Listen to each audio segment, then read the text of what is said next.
semuanya, apa kabar? Nah, hari ini kita mau belajar tentang mata pelajaran IPA. Nah, kemarin-kemarin kita tuh sudah belajar tentang perkembangbiakan manusia. Nah, hari ini kita mau belajar di bab baru, yaitu perkembangbiakan tumbuhan. Tumbuhan itu ada macam-macam nih. Ada angiosperma, gimnosperma, paku-pakuan.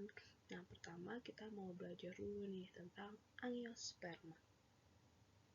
Nah, perkenalkan sebelumnya saya Maria Dina Valentin, saya guru mata pelajaran IPA, Ilmu Pengetahuan Alam dari SMP Negeri 4 Cempaka, Kotim, Kalimantan Tengah. Nah, ini kita belajar tentang tumbuhan angiosperma. Nah, hari ini kita mau belajar dulu nih tentang angiosperma. Kita mau tahu sebenarnya angiosperma itu apa sih? Nah, kata angiosperma sendiri berasal dari bahasa Yunani, angion yang artinya kontainer atau wadah, dan sperma yang berarti biji. Jadi, tumbuhan angiosperma itu adalah tumbuhan yang memiliki biji tertutup. Bijinya tertutup. Tertutup oleh apa? Ya kita nggak tahu, kita mau pelajari. Nah, ciri-cirinya apa ya? Ciri-ciri tumbuhan angiosperma.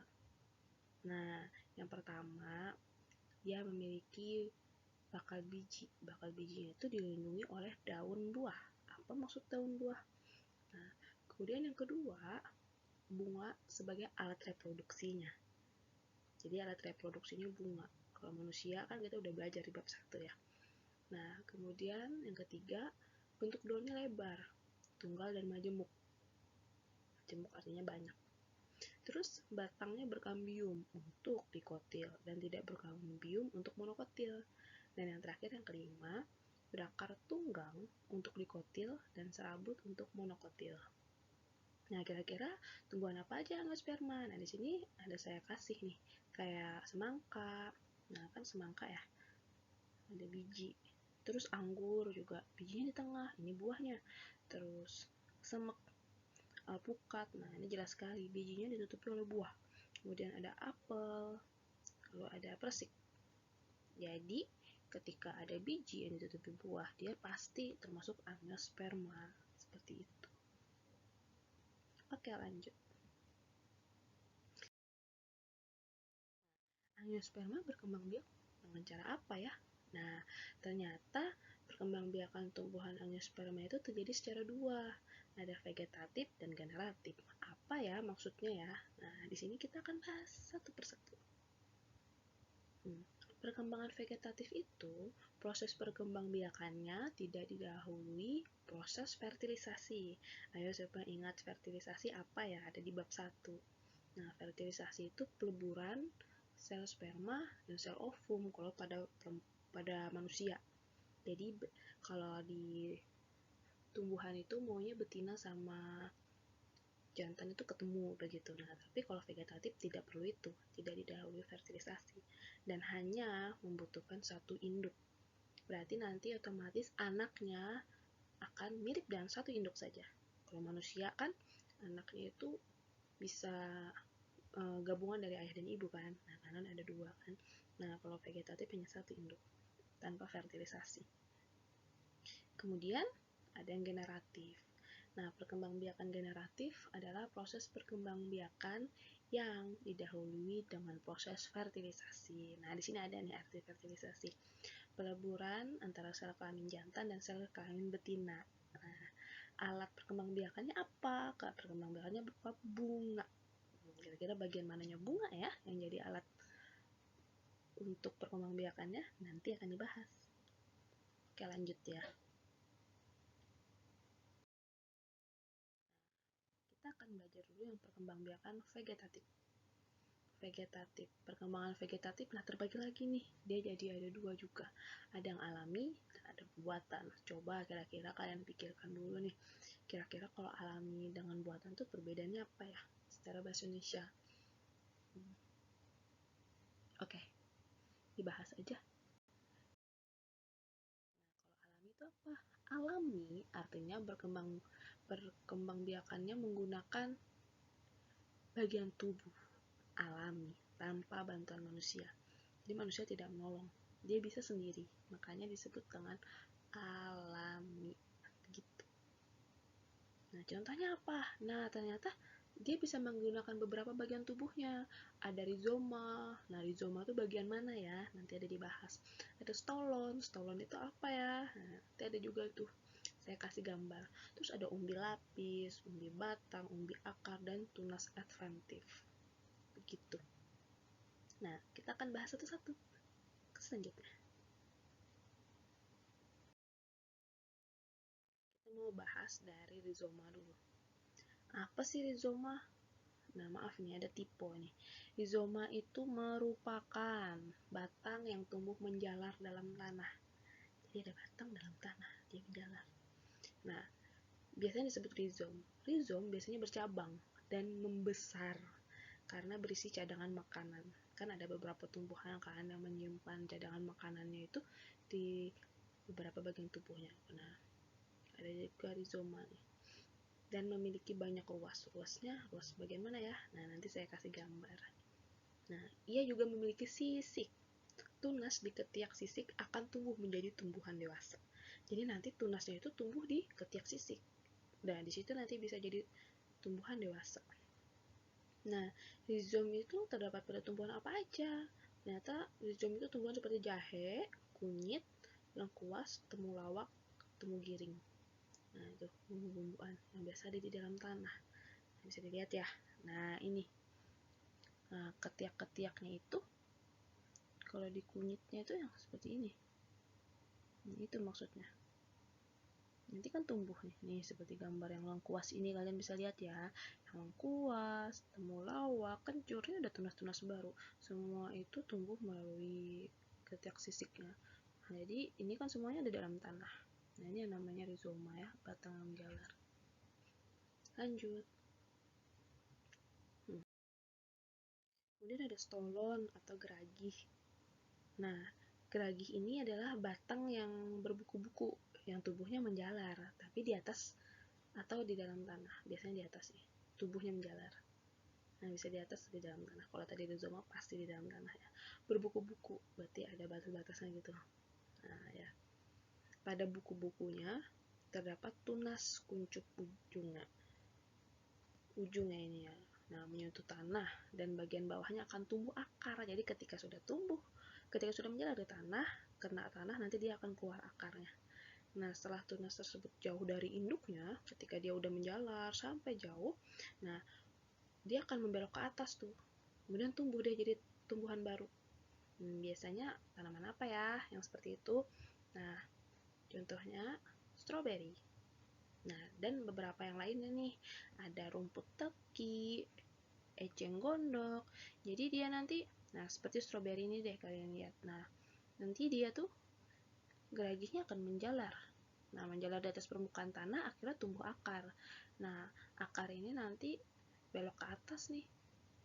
Ada bagian tubuh yang belok ke atas, nah itu nanti tumbuh daun deh. Nah, akarnya masuk ke dalam tanah. Begitu maksudnya. Nanti dia hidup sendiri. Rumput teki juga ini. Dia menjalar. Begitu. Bisa dilihat kan gambarnya? Oke, lanjut ya. Nah, sekarang yang ketiga, umbi lapis. Nah, umbi lapis apa? Umbi lapis itu adalah batang berbentuk cakram dan berbuku-buku sangat rapat yang berada di dalam tanah. Di dalam tanah. Pada setiap ketiak daun terdapat tunas ketiak. Tunas ketiak terluarnya dapat membentuk kuncup atau siung yang akan tumbuh jadi umbi lapis baru. Kira-kira tanaman apa? Nah, contohnya antara lain bawang merah. Nah, bawang-bawangan. Bawang putih, bunga tulip, dan bakung. Nah, ini ada gambarnya nih.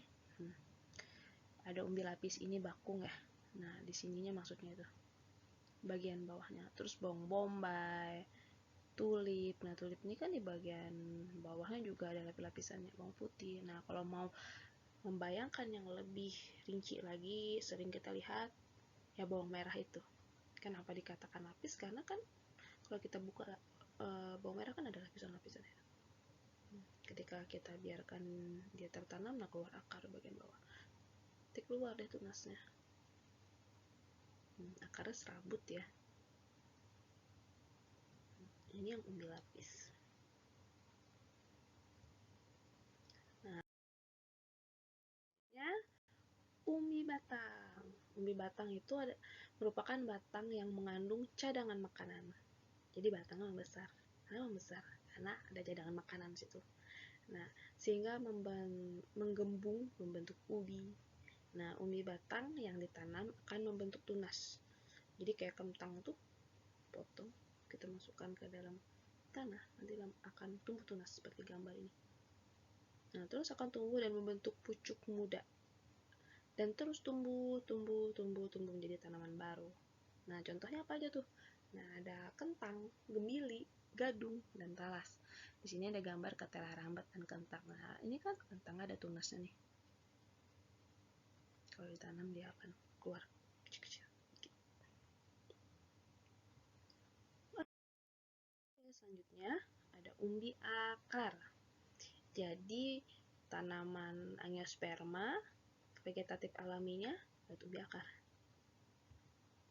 Apa maksudnya? Nah, umbi akar sebenarnya adalah akar yang tidak berbuku-buku, tidak bersisik daun, dan tidak punya tunas. Umbi akar fungsinya apa? Sama fungsinya untuk menyimpan cadangan makanan. Perkembangbiakan jenis tanaman ini melalui tunas yang tumbuh dari bekas batangnya. Sehingga untuk mendapatkan individu baru dari tanaman ini hanya perlu menanam bagian tubuhnya. Bagian tubuhnya saja ditanam. Colok. Contohnya apa? Singkong, wortel, lobak, lengkoang, dan bunga dahlia. Kayak singkong kan, batangnya tinggal tanam, nanti tumbuh akar. Akarnya bisa, karena dia sebenarnya umbi akar. Ini gambarnya adalah wortel.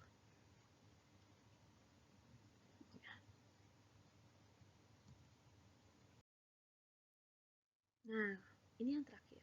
Tunas adventif. Apa itu tunas adventif? Tunas adventif itu adalah tunas yang tidak tumbuh di tempat biasanya tumbuh. Tunas itu tanaman kecil ya. Dia tidak tumbuh di tempat yang seharusnya. Tunas adventif tumbuh di daun. Nah, jadi ada daun, tumbuh tunas di atas daun-daunnya.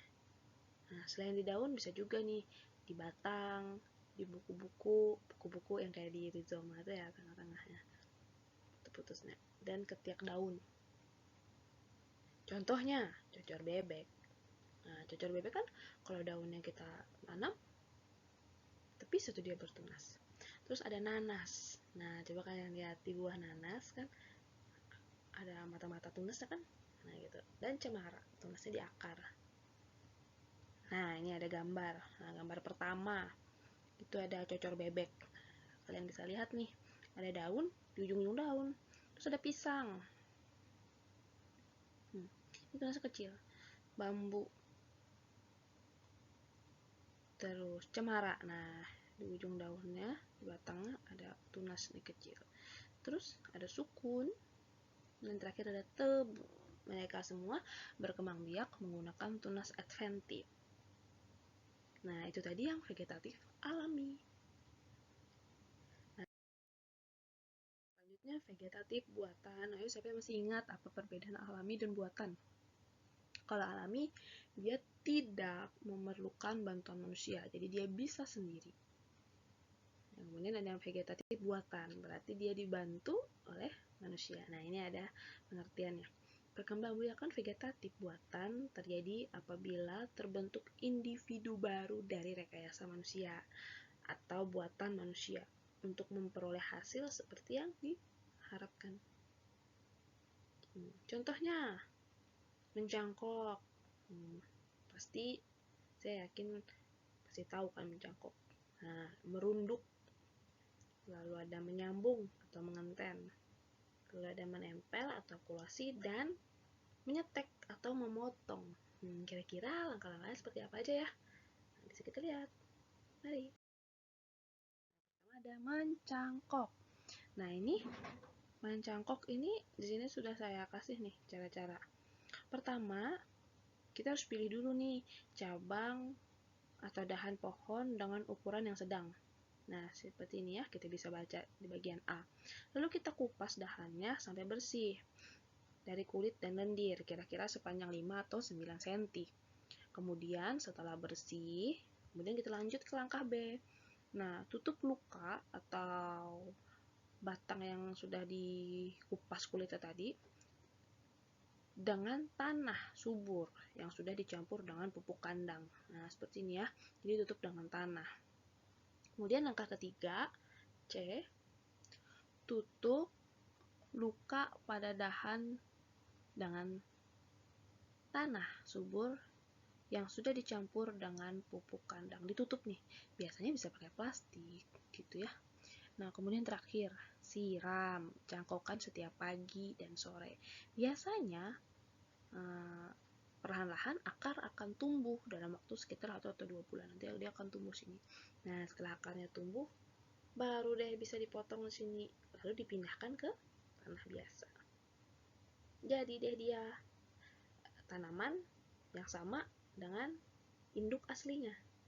Biasanya kalau orang mencangkok tuh pasti dipilih tanaman yang bagus, sehingga nanti hasilnya akan sama sebagus induknya tadi. Nah, kira-kira tanaman apa aja ya yang biasanya dicangkok? Biasanya itu buah-buahan. Ada mangga, ini kurang G-nya. Mangga, jeruk, rambutan, dan jambu. Kalau kualitasnya bagus dan mau langsung tanaman yang besar, biasanya orang mencangkok, karena kalau pakai biji kan agak lama tumbuhnya. Seperti itu. Selanjutnya, yang kedua. Nah, ada merunduk. Merunduk. Jadi, bisa kalian lihat nih di gambar. Yang pertama A, ini bisa dibaca ya keterangan, rundukan cabang tumbuhan, dibengkokkan mendekati tanah, maksudnya seperti itu. Kemudian tanam cabang tumbuhan tersebut. Nah, dimasukkan nih ke dalam tanah. Nah, kalian bisa lihat kan ini batangnya dimasukkan ke dalam tanah.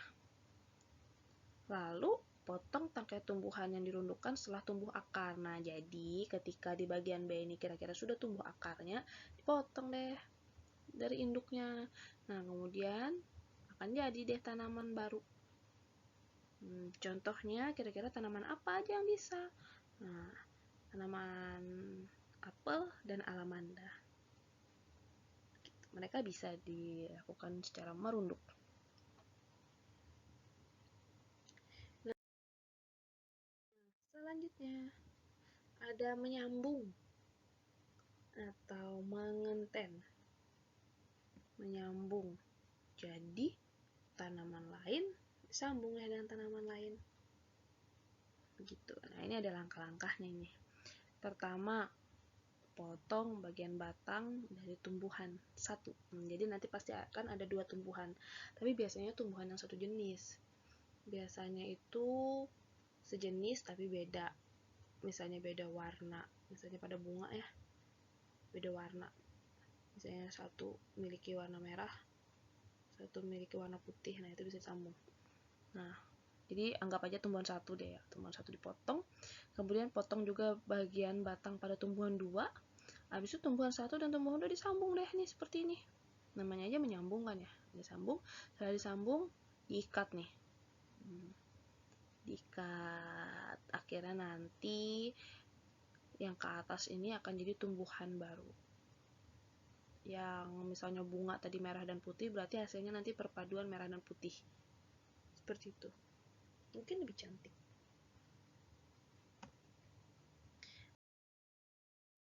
Selanjutnya adalah menempel atau okulasi. Nah, bagaimana cara okulasi ya? Okulasi pertama-tama kita iris dulu nih kulit batang yang akan ditempeli. Diiris seperti yang A-nya, diiris kotak.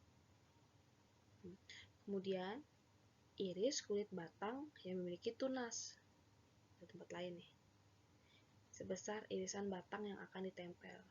Jadi kita cari juga nih kotak dari tanaman yang mau kita tempelin tadi. Kita potong nih tunas dari tanaman yang akan kita pilih itu sebesar kotak ini. Nah, irisan yang memiliki tunas yang kita ambil dari tanaman lain tadi, kita tempel deh ke batang yang sudah kita sediakan. Jadi batang yang mau kita tempel itu dibikin kotak seperti yang A. Habis itu kita cari nih tanaman yang mau kita pilih. Lalu kita iris kulit batang yang ada tunasnya. Lalu kita ambil, kita tempel ke A. Lalu tunggu deh. Nah, lalu nanti potonglah bagian atas batang jika tunas telah muncul atas. Jika tunas sudah muncul, dipotong deh. Jadi deh dia tanaman baru. Nah, kemudian cara yang terakhir adalah menyetek. Nah, menyetek. Saya yakin kalian semua pasti tahu kan cara menyetek, karena ini paling sering kita lihat. Biasanya seperti di gambar ini. Gambar. Jadi batangnya dipotong, kemudian langsung ditancapkan ke dalam tanah. Nah, setelah ditancapkan ke dalam tanah, nanti lama-kelamaan akan tumbuh akar. Setelah akarnya tumbuh, akan tumbuh deh tanaman baru. Jadi deh dia tanaman baru. Biasanya kalau mau menyetek, pasti harus pilih tanaman yang bagus, agar nanti ketika jadi tanaman baru pun dia akan sama seperti induknya, yaitu tanaman yang sangat bagus. Nah, tanaman apa aja kira-kira yang bisa disetek? Nah, ada mawar, melati, umbi, kayu, umbi jalar, randu, dan tebu. Seperti itu. Ini tadi secara vegetatif buatan. Ya. Nah, siapa yang ingat setelah vegetatif, ada lagi cara selanjutnya yang menggunakan yang melalui proses fertilisasi, yaitu generatif. Generatif pada angiosperma. Seperti apa? Oke, kita lanjut.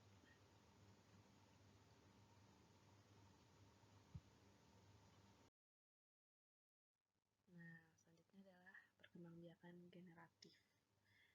Oke, nah apa sih tadi generatif? Saya mau ingatkan kembali nih. Jadi perkembangbiakan generatif,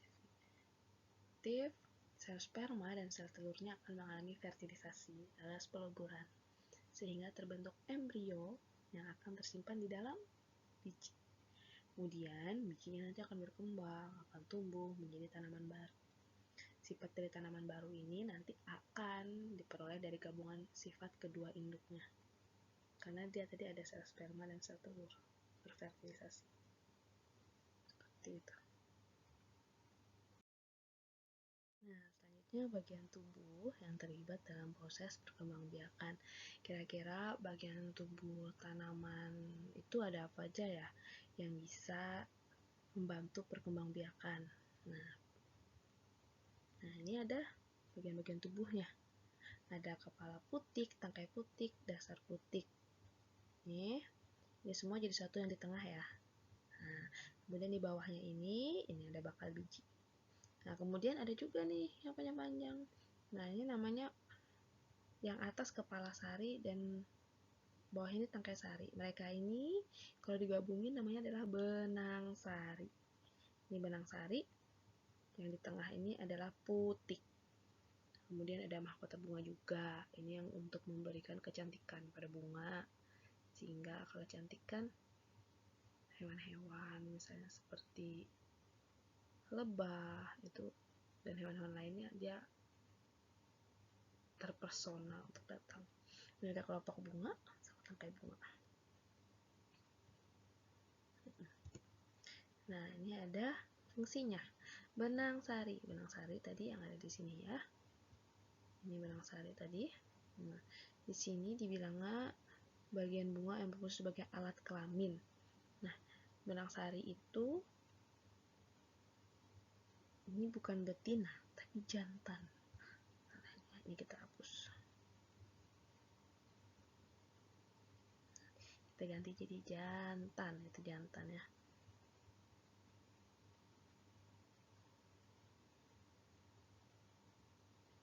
Wah, nggak bisa.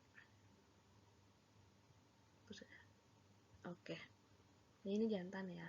Nah, pada proses penyerbukan. Jadi kalau ada pertanyaan, apa alat kelamin bagian jantan pada bunga? Nah, itu jawabannya benang sari. Kemudian ada putik. Nah, putik ini yang benar nih. Seperti yang di sini, fungsi sebagai alat kelamin betina. Biasanya di bagian tengah bunga. Nah, benar sekali nih. Kemudian ada mahkota bunga. Teman-teman bisa baca ya. Mahkota bunga, bagian bunga yang paling mencolok, fungsinya untuk menarik perhatian serangga. Nah, ini seperti saya bilang tadi, untuk penyerbukan. Biasanya mahkota ini pasti terlihat indah dan paling besar dibandingkan bagian bunga lainnya. Kemudian ada kelopak bunga, fungsinya untuk melindungi mahkota bunga saat bunga masih kuncup belum mekar. Kemudian ada tangkai, fungsi untuk menopang bunga agar tidak jatuh. Tangkai menopang. Nah, ini ya bagian-bagian tubuh. Jadi kalau misalnya ada yang bertanya, apa bagian jantan dari bunga? Bagian jantan berarti adalah benang sari. Kalau apa bagian betina dari bunga? Berarti putik. Ya begitu. Oke, lanjut.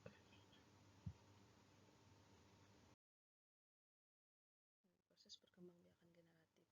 Nah, prosesnya pertama ada penyerbukan dulu. Penyerbukan itu apa? Tadi saya kasih tahu. Ada penyerbukan. Setelah penyerbukan, lalu ada pembuahan di sini alias fertilitasi. Kemudian ada penyebaran biji, baru berkecambah dan bertumbuh. Awalnya penyerbukan. Nah, ini penyerbukan ya. Penyerbukan tadi dari jantan masuk ke betina, dari benang sari masuk ke putik. Kemudian terjadi fertilisasi alias pembuahan. Ada zigot di sini, embrio di dalam biji, terus biji tersebar. Biji kan dalam buah ya. Terus nanti bijinya tersebar, ada yang dibawa oleh angin, ada yang dibawa oleh manusia, serangga, kelelawar. Nah, jadi dia tertanam ke berbagai tempat, akhirnya pas menyentuh tanah, dia akan berakar. Inilah perkecambahannya. Di sini jadi penyebaran biji. Jadi pembuahan, berakar, berkecambah, akhirnya dia jadi tanaman kecil dan akhirnya jadi tanaman besar. Nanti tanaman besar dia kembali lagi deh melakukan ulang, penyerbukan ulang gitu ya. Nah, kemudian saya akan bahas satu dari penyerbukan. Penyerbukan adalah proses menempelnya serbuk sari ke kepala putik. Serbuk sari, siapa yang mengeluarkan serbuk sari? Ya pastinya si benang sari, alat kelamin jantan pada tanaman. Nah, penyerbukan itu dia banyak perantaranya, ada beberapa. Pertama ada anemogami. Jadi serbuk sarinya itu ditiup oleh angin, bisa sampai ke kepala putik.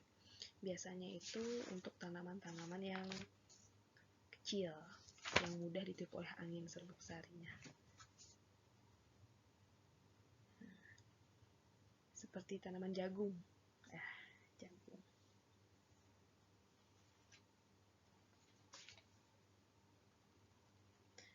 Jagung dan padi kan bunganya kecil ya, tangkai bunganya juga mudah digoyangkan kalau tiup angin gitu. Kemudian ada entomogami. Entomogami itu penyerbukannya dibantu oleh serangga. Ini yang paling sering kita lihat. Biasanya di bunga-bunga yang cantik kan ada serangga tuh yang hinggap ting ke bunga. Biasanya lebah ya kan. Nah, lebah dengan bunga itu saling simbiosis mutualisme dia.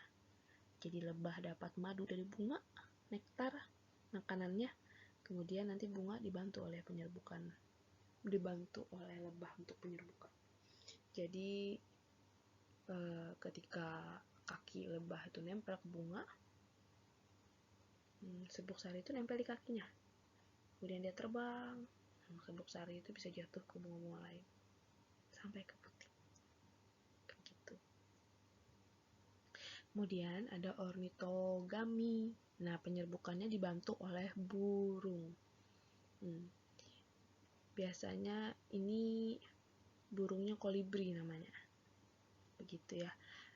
Nah, dia harus tanaman yang warnanya merah cerah, tidak berbau, kemudian nektarnya cukup banyak karena burung kan lebih banyak makanan daripada lebah gitu. Biasanya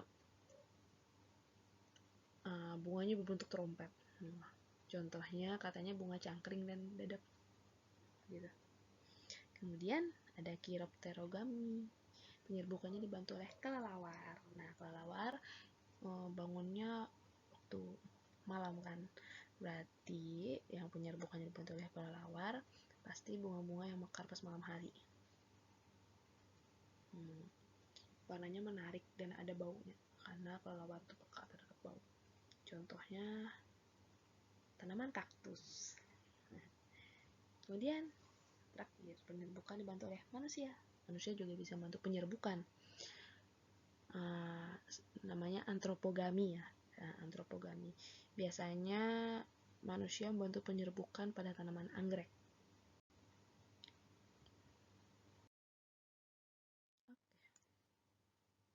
Kemudian lanjut. Nah, ternyata penyerbukan itu selain berdasarkan perantara penyebarannya, juga ada dibedakan berdasarkan asal serbuk sarinya. Asal.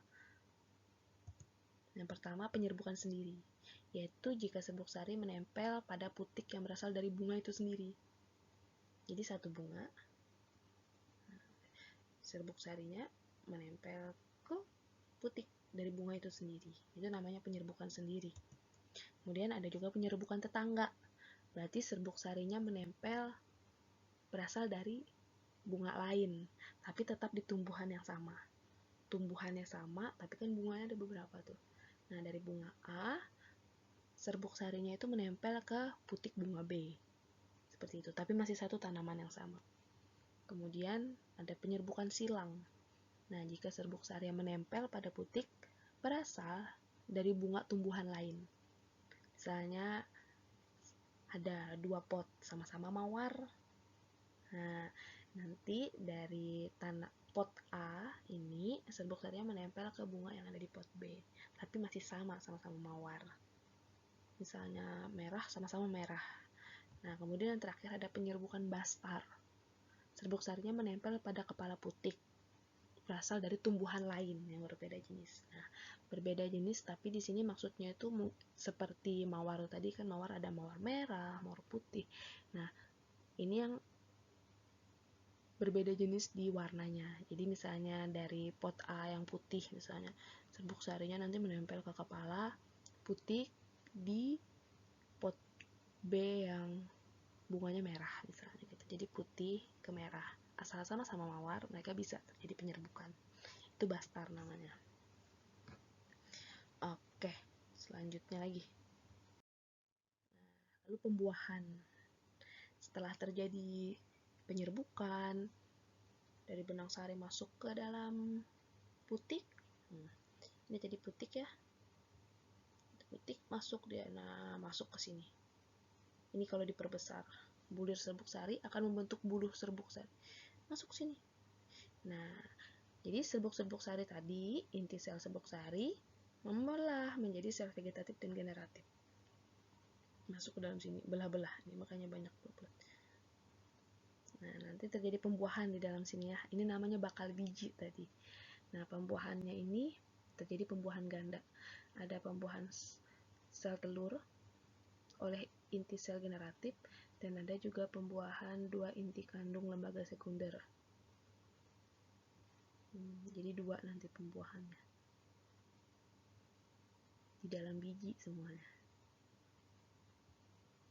Nah, kemudian setelah jadi bijinya, tersebarlah bijinya. Harus tersebar ya. Setelah terjadi pembuahan, bakal biji akan berkembang menjadi biji. Biji tersebut akan tersebar. Nah, bisa berada di dekat tumbuhan itu sendiri, bisa juga jauh. Proses penyebaran biji melalui beberapa perantara. Dia pakai perantara juga. Ada apa aja? Nah, anemokori. Proses penyebaran bijinya dibantu dengan angin. Angin yang niup bijinya. Berarti harus biji yang sangat ringan, karena ditiup angin. Kan? Itu kira-kira biji bunga dandelion yang sering di rumput-rumput, yang putih-putih itu yang kalau ditiup bisa terbang. Kemudian ada hidrokori. Nah, penyebaran biji-bijinya itu menyebar dibantu dengan air. Contohnya itu tunas kelapa. Nah, kelapa ya, kelapa kan bisa mengapung di air. Kemudian ada zukori. Nah, zukori ini dibantu oleh hewan. Nanti hewannya ada beberapa, ada entomokori, serangga. Jadi serangga yang membantu menyebarkan bijinya, misalnya pada tanaman wijen dan tembakau. Terus ada kelelawar. Nah, kelelawar ini menyebarkan biji, biasanya dari buah jambu biji dan pepaya, kan dia suka makan buah tuh. Kalau lagi musim jambu kan sering rusak ya karena dimakan kelelawar. Nah, dia bisa makan bijinya juga.